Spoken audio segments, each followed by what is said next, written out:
I have taken place of providence to reward the good. Now let the avenging God make way for me to punish the wrongdoer.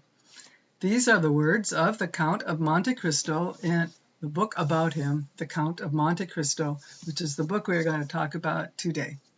It was written by Alexander Dumas in the mid-1800s, and it was serialized. A lot of books written in the 1800s were serialized. Dickens' books were serialized, and that means they came out chapter by chapter in a magazine or a journal. So you would read a chapter, and it'd be a bit of a cliffhanger, and you'd be very excited to get your next edition of the magazine or journal in the mail or newsstand. It's very much like episodic television, where we have a 45-minute episode and it ends on a cliffhanger, and you have to wait till next week to see what happens. The background story of this is Napoleon Bonaparte. He is in exile in Elba at this time, and there is a king on the French throne right now, King Louis. So the people of France are divided. Some are Bonapartists, they want Napoleon to come back, and some are royalists, they're happy to have a king.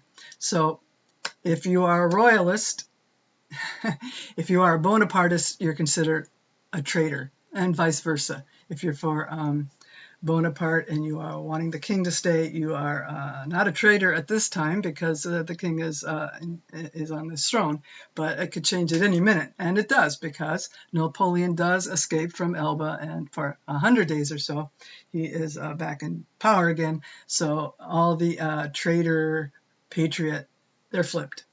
That's important for the story. Napoleon is eventually defeated at Waterloo, and eventually abdicates, and eventually he goes to St. Helena. And like as I say, this background story about Napoleon is very important to the story. So here are the characters. The main character is Edmond Dantes. He eventually becomes the Count of Monte Cristo. He's 19 years old when our story starts, and he's the first mate of a merchant ship that travels to the Eastern Mediterranean and gets luxury goods, exotic things to sell in France. When the story starts, he is an innocent, sweet young man, hardworking, honest, and you can decide for yourself if that's how he ends up at the end of the story. His love interest is Mercedes, who is an impoverished, young, virtuous, beautiful girl who lives in a fishing village near Marseille. This story starts out in Marseille, France. And she has an admirer besides our hero Dantes, a character named Fernand Mondego is pretty much obsessed with her, and of course loathes Edmond Dantes. So when his ship comes to Marseille, the first thing Dantes wants to do is go find Mercedes and get their wedding planned. Another character is the third mate of the ship, a man named Danglars. Danglars feels like he should outrank Dantes on the ship, but the captain of the ship dies. He has a fever and he dies, and the owner of the ship on the spot promotes Dantes to the captain of the ship next time it goes out again. So now Danglars is jealous. So we have these two men. We have Fernand Mondego and Danglars, who loathe and despise our hero Dantes because one's got the girl and one's got the ship. And then there's a third character, Gérard de Villefort. He is a royal prosecutor, just like being an attorney general. And he's the one who imprisons Dantes to further his career through some very complicated things, which I won't go into here. Mondego and Danglars, the two who are jealous, they accuse Dantes of treason, being a Bonapartist. Now remember, these are the two sides in France at this time.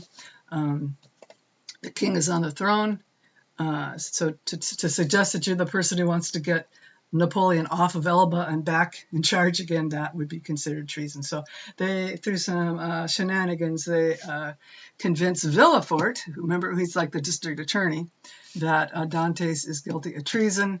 Villefort has his own reasons, which are somewhat convoluted for wanting to see Dantes put away. So he, without a trial, he has him sent off to this prison fortress on an island in the Mediterranean called the Chateau d'If, D''If, and it's like Alcatraz. The whole island is this big fortress with walls, with dungeons on the inside. And that's where poor Dantes is sent. Never thinks he's going to ever get out, and he doesn't know what he did. Nobody will tell him what the charges are, and he doesn't know who his accusers are. So this is one of the things that's driving him crazy in his dungeon is, why am I here? What did I do? I thought I was a good guy. And so he's in this dungeon on this island fortress for 14 years. And for the first half of it, he never even sees anyone because his food is like shoved in a tray under a hole in the door. But one day he hears some pounding and scratching and scraping coming from one of the walls, and the next thing he knows, this little guy, his head pops through. And this is my favorite character in the whole book, Abbe Faria, Father Faria, Italian priest. And this is the first time these two have seen other humans in many, many years, and they are extremely happy to see each other, and they form kind of a father-son relationship. Now, how did Father Faria wind up in Dante's dungeon? Well, he's trying to tunnel out. There's no way, really, you can tell where you're located in this place because it's just, there's no windows that you can really look out and see. So he thinks he's tunneling, through some calculations he made, he thinks he's tunneling to the outer wall, so he will end up overlooking the Mediterranean Sea. And he plans to jump, high tide, jump in the water and swim somewhere. But he miscalculated, and instead he tunneled himself right into Dante's dungeon. Well, they become, like I said, great friends, and they concoct a plan to tunnel in a slightly different direction, and maybe they think it really will lead to the outer wall. But meanwhile, it's going to take a few years. So in the meantime, Dante, who's very uneducated, he's just a sailor, but Father Faria is very well educated. So Father Faria teaches him everything he knows, all these languages, all these scriptures, history, politeness, dueling, even sword fighting. Just teaches him everything he needs to know for when he becomes the Count of Monte Cristo later on. But sadly, Father Faria dies. He has a stroke and dies. But just before he dies, he tells Dantes two important things. One thing is they have this long conversation where Dante says he just really doesn't know what he's in jail for, and he doesn't know who caused it. So just like Sherlock Holmes, Father Faria asks him all these questions, and he puts all these connections together, and he says, okay, this is what happened. Mondego, Danglars, and Villefort, they are the ones, and here's why. Mondego wants your girl, Danglars wants your job, and Villefort wants a better job for himself, wants to move up the ranks there. So now, for the first time in almost 14 years, Dantes knows why he's in jail, and he becomes convinced that revenge is the next order of things. That if he ever gets out, he's going to wreak revenge on these three people. But Father Faria says, no, you can't do that. That's wrong. That's not what a Christian would do. And this brings us to the second thing, and that is this priest knows where there's a big treasure hidden. I mean, a really big treasure. And he tells them where it is. It's on the island of, you will not be surprised to hear, the island of Monte Cristo. So, Dantes, if you ever get out, go to Monte Cristo, follow this little map I have, and these little directions. And when you find all this money, do not use it for revenge. Use it for the goodness of mankind. Orphanages, churches, hospitals. And that's not what he does. So Father Faria dies, and Dante's swaps places with him. He puts himself in the shroud, which is a big sewn up canvas bag. And when they come to bury Father Faria, they actually have Dante's, and they don't have a cemetery there. They just throw these bodies into the sea, and Dante's has a knife and he escapes. Well, through a lot of complication and intrigue and a lot of stuff happens. He does manage to get to the island of Monte Cristo, and he finds the treasure, which is vast. He is now the richest person probably on the planet. There's just trunks and trunks of jewels, gold, just an immense fortune. And does he follow Father Faria's advice? No, he does not. He's all right. Now all I have to do is concoct a plan. So he does. And remember, the story starts out in Marseille, but the entire cast of characters move to Paris. So he goes to Paris. He's now, and he reemerges as the Count of Monte Cristo, this mysterious, handsome man who knows a lot of things and seems almost supernatural in his abilities. And so, one by one, he wreaks revenge on these people. Mondego, remember, he's the one who, he was the one who wanted Mercedes. He actually marries Mercedes, by the way. He is revealed to have betrayed a character called Ali Pasha, who was a potentate in the East. And he was working for him, I think, behalf of the French government. And he betrayed him for a lot of money. And then he took his wife and daughter and sold them into slavery. And the money he made there, through this act of treachery, was the foundation of his great wealth.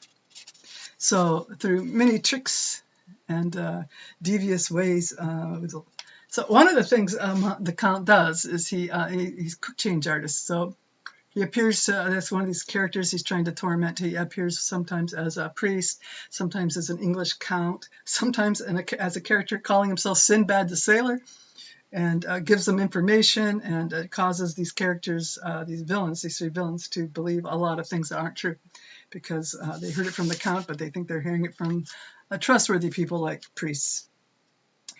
So this all comes to light, and it's more than Mondego can do, and he, I guess this is YouTube, so we'll say he analyzes himself.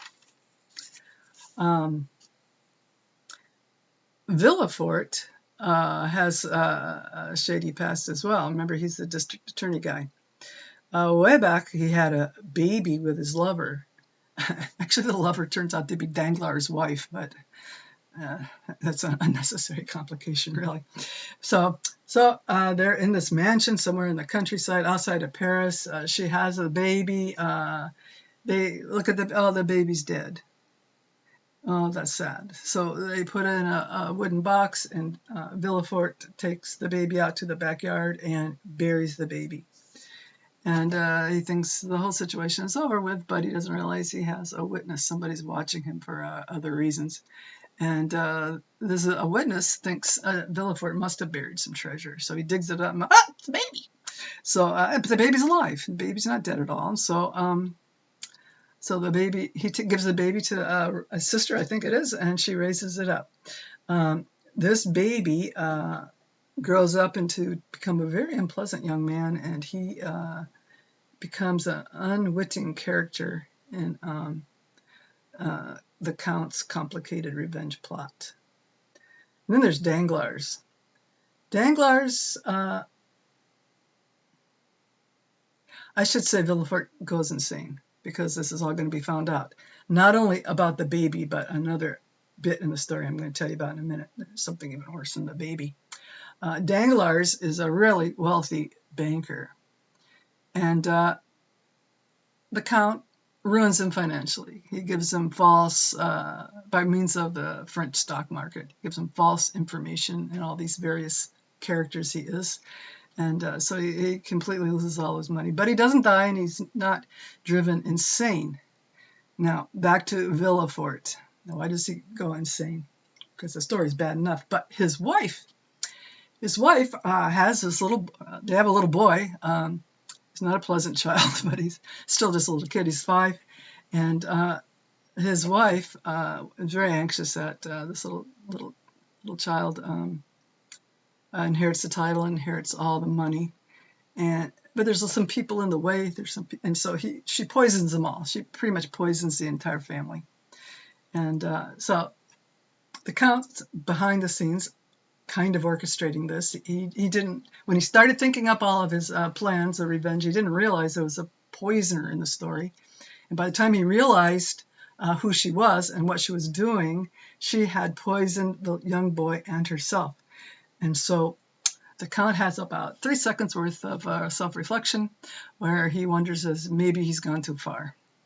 And some people think that maybe that's why he didn't do more to Danglars than just ruin him financially. Didn't kill him, didn't drive him crazy. So was the Count really remorseful? I would say no. For a while there he wonders if he went too far, but generally his philosophy is that God appointed him for this task. And so he's not really remorseful, he just thinks he's carrying out the will of God. So after so that's the third one. So after these 3 are they get their comeuppance, the Count now says, "Okay, Father Faria, now I'm going to do what you want. I'm going to, use my, because he still has a huge, vast fortune left, and he's going to use it for good." He says. So he says, we don't know what happens because that's the end of the book. So as usual, I watched some movies. There are a lot of movies to be watched. I picked out 3, and they all suffer from the same problem, and I don't blame them. People wonder why in the Lord of the Rings movie, Peter Jackson took out Tom Bombadil. Well, the Tom Bombadil story would just have taken up too much. I mean, they were already 3 movies long, and so you can't include everything. And in a complicated story like this, which is about 10 times more complicated than the Lord of the Rings ever dreamed of being, there's a lot of stuff that has to be left out. So what most movie directors did was they combined some characters. They left out a lot of people. These 3 villainous families, they've married and had kids, and their teenage children are all of marriageable age. So there's lots and lots of subplots involving them, but they're all used in some way or another to be part of this revenge plot. Not one little event, not one little person, no matter how minor, gets neglected. They all find their place in these plots. So the one I watched is the 2000. One of the ones I watched is the 2002 version. It stars Jim Caviezel. He's quite handsome, and like I said, they left out a lot of interesting parts. And one thing I didn't care about it was Mercedes in the book is always presented as a very chaste, virginal young Christian woman, and that's not the case in this book or the movie. Very modern, you have to have that kind of thing. And another thing was the Count was not magical, I guess I will say. In the book, he's almost revered by some of the other characters as supernatural, like almost like a Greek god, because he would pop up places. How did he get there? It seemed like he could throw his voice. It was like he was a ventriloquist. And if he wanted to spy on somebody, he would just buy the entire mansion next door. So he could, his resources were absolutely unlimited. So this comes up in this version of the movie, but it's all seemed to have like a rationalistic explanation, and I liked it back when I like it more when he's kind of like a more mysterious character. So the 1975 version has Richard Chamberlain as the Count. Richard Chamberlain's not as handsome as Jim Caviezel, but he's more elegant. He's all tall and thin, and he'd lean against a wall and look quite elegant. And I think this is what the role requires. He did pretty well. This movie was okay. Both this one and the 2002 one, I felt they did the Father Faria and Mercedes disservice. Mercedes was kind of silly, and Father Faria was a little more secular, let's say. I watched the 1934 version. It was black and white, and Count was played by Robert Donat, who I was unfamiliar with. This was the best one by far. Had the best Mercedes. She was beautiful. She was slightly humorous. She was chaste. And Father Faria was just fantastic. I mean, he gives sermons practically. He's really, and if only the Count would have listened to him. So the Count thinks that God sent him to exact revenge on these three evil men. But I think God sent Father Faria to dissuade him from this hateful, from all this hate he has in his life. Well, anyway, that's what I think. So like I say, so this is the best one in my opinion. Now, like all movies from that era, 1934, they're all talking, the fishermen, everybody, they're all talking with that mid-Atlantic accent. If you don't know, the mid-Atlantic accent is an invented accent. Nobody really speaks it. It sounds vaguely British, vaguely New England. It was supposed to be an elevated form of English that made it sound a little more posh. And that's a kind of they were taught this in acting school. In the movies in the early 20th century, or newsreels, whatever. So this movie has that. And it's unfortunate because some of the seems a little silly coming out of the mouth of sailors.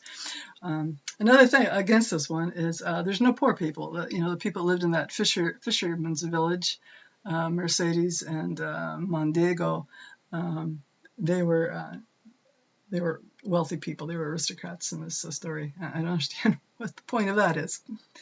So these three, I guess we've come to the place where I have to rate them. So I give the 2002 movie, I give it a 8 out of 10. Wasn't so bad. Richard Chamberlain version, 1975, I give it a 9 out of 10. And I give the 1934 one a 10 out of 10. It's got some flaws, but it's the best. And for the book itself, I'm going to give it a 10 out of 10. I really enjoyed it a lot. I'm never going to read it again. It's just too long.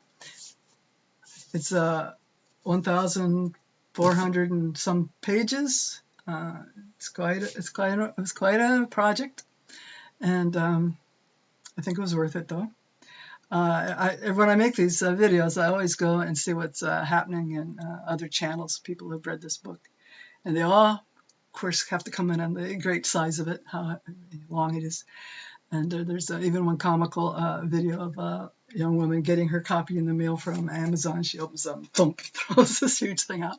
It's pretty funny, but it was worth it. I like it. Now I'm going to give some advice on how to read big, long books. Maybe you're in college or somewhere and you have all these books you have to read, or you just want to read some books. Maybe you're making a list like I did. You need to get through them. I've put a deadline on myself. I have a year and a few months to finish all these books. This one is the biggest one, I think. Although Les Miserables may be bigger. I just don't have a copy of that yet. So that might be bigger. And Spencer's Fairy Queen is also very long. But I think this is the biggest one. We'll see. I thought I would get the biggest one out of the way. And it was very enjoyable, especially after some of those grim books I have read earlier, like In Cold Blood in 1984 and Crime and Punishment. Even though this is about revenge, it was still a fun romp. But here's my advice on reading long books if you have to. If you have to read them like me, I've got myself on a little schedule, known only to me, but I do have a schedule. So that is, read 100 pages at a time. Just say, I'm going to sit down, I'm going to read 100 pages, I'm not going to do anything else till these 100 pages are done. And that's it. And if you're exhausted by the end of that, put it aside. You can continue on if you want. But I think you need to, if you want to read a lot of literature in a fairly short amount of time, I think you need a plan. And reading 100 books a day helped me get through this book. Now, I enjoyed this book. I'm not saying it was torturous by any means, but you do get to a point where you just wonder if you're ever going to finish it. And I will say, when I got to the last sentence, I let out a little shriek of joy. Like, it's finished. And that's the joy of reading long books. So that's really all I'm going to say about that. Next week, I should be done with the next book that I have lined up for us. It also takes place in France a little later on in time, but not much. And until then, I just suggest you go out and read a good book.